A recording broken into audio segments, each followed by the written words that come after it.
Ladies and gentlemen, the Deputy President of the Republic of Kenya, His Excellency Rigathi Gachagwa. Welcome, Your Excellency. Thank you very much. The good people from the further state, Karibuni hapa. We have had a long meeting about the situation in the country, the rains, the floods, the displacements, and the confusions surrounding the whole space.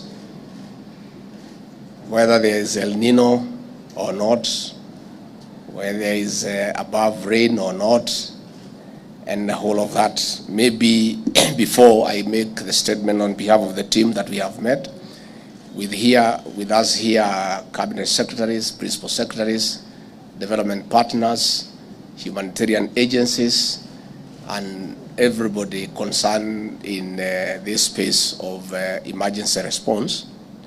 Before I make the statement, I want to call the Director of Meteorological Department to tell the country what it is, so that then from there we can be able to proceed. Where is the Director?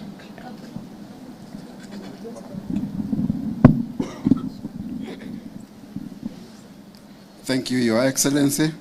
Na hamjambo wananchi. I want to point out that as initially given in the forecast, we have El Nino in this short rain season 2023, and we do apologize for the lack of communication or miscommunication, because that was a big mistake, but we are sorry about that. And moving forward, let's prepare ourselves for the enhanced rainfall as a result of the El Nino phenomenon that we are in at this time. Asanteni. Thank you. I think the matter is settled. El Nino it is. Welcome to this briefing. Over the last few weeks, many parts of the country have been receiving more than normal rains. This has threatened lives and livelihoods, especially downstream. I thank you, the media, for your work in raising awareness on the floods and the humanitarian situation across the nation. I would like to confirm that the government, working with partners, is on top of it. More than 19 counties in Asal and non-Asal areas have been adversely affected by the continuing heavy rains. 2 sections of roads have been cut off in counties such as Wajir, Isiolo, Mandera, Marsabit, Tana River, Garissa, among others. This has reduced access via land. 3 families have been displaced, especially in northern Kenya and downstream in areas like the county of Tana River. 4 efforts are ongoing on documentation of missing persons, livestock lost, and the crops destroyed to the enhanced rains. We'll be making this data public once confirmed. 5, we face the risk of rivers breaking their banks, and in this regard, we ask our people to be on the lookout. Through the National Emergency Response Committee that I chair, the government and other partners have taken a raft of measures to reduce the negative impact of the rains, including 1, deployment of aircrafts by the Kenya Defence Forces for evacuation of marooned families to safe grounds. As we speak, we are delivering KCSC examinations to areas disconnected due to damaged roads. In working with our development partners, counties, and other key agencies, we are distributing food, maize, rice, beans, and cooking oil, and non-food items to tens of families affected to reduce their suffering. We have activated multi-agency teams and mobilized technical and financial resources for easier response. The Emergency Response Committee is coordinating a consolidated approach for efficiency and effective action. This is preventing duplication of the response as well as ensuring no place or person is left behind.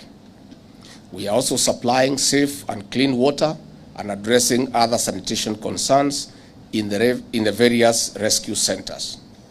We are also monitoring the progress of the rain patterns for measures of averting catastrophic outcomes. The Ministries of Health and Agriculture are also on the ground monitoring the situation to prevent possible outbreak of diseases, including animal diseases. Mobile health facilities are being put in place in areas where infrastructure has been destroyed or marooned. The Kenya Defence Forces is running an operation center at the Kenya Defence Forces headquarters. The Ministry of Interior and National Administration is providing security response round the clock and assisting in monitoring the situation and updating all the other agencies in real time. The Ministry of Roads and Transport is undertaking emergency repair and rehabilitation of roads to improve access. We are also unclogging waterways and other drainage systems.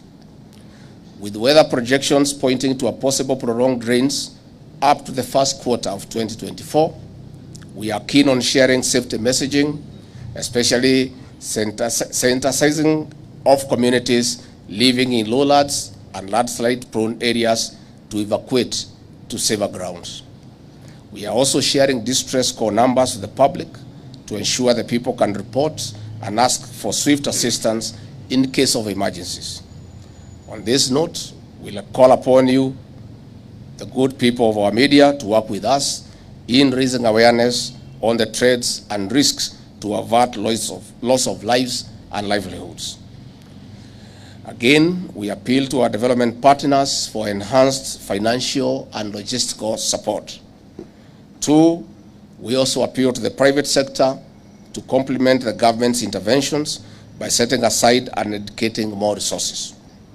On the other hand, we take this opportunity to request the county governments to reallocate resources to mitigate this emergency. I would like to call upon humanitarian organizations, counties and our development partners, and other stakeholders and communities to continue working as a team to prevent escalation of the humanitarian situation. I take this opportunity to assure the nation that all necessary resources will be deployed to ensure their safety, security, and comfort for our people and their property. I thank you. Iko swali? You are satisfied? Thank you very much. Thank you very much. Your Excellency, just one moment for our group photo as the sound team takes the mic. There's one person.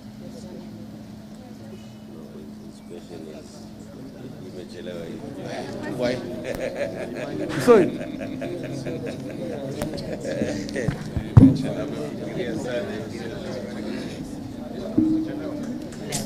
Let's move forward, please.